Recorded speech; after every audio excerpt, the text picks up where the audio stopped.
Réaction des syndicats de police suite aux récentes annonces du gouvernement concernant un projet de loi incluant les mesures d'exception de l'état d'urgence dans le code pénal.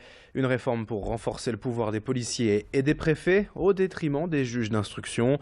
Par exemple, les perquisitions de nuit ou encore la pose de micros dans les logements se feraient désormais sous les ordres du procureur.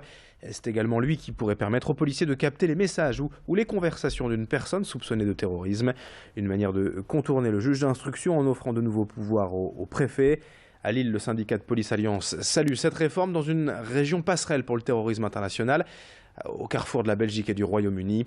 Écoutez le délégué et syndical Alliance à Lille au micro de Xavier Silly. Si l'état d'urgence se poursuit, il risque fort, évidemment, d'impacter directement, j'allais dire, le moral et le physique des troupes. Parce qu'on ne peut pas, comme ça, à flux tendu, en permanence, solliciter un effectif qui, certes, a peut-être délaissé certaines autres tâches pour se concentrer là-dessus, mais qui devra de toute façon retourner à l'essentiel de leur mission, c'est-à-dire la lutte contre la délinquance, les cambriolages, les vols de voitures.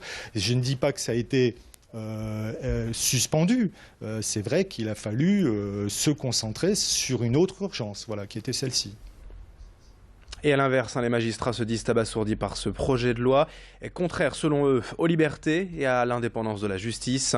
Un véritable contrôle judiciaire de la population selon le représentant des magistrats instructeurs hier sur RTL. Dans le reste de cette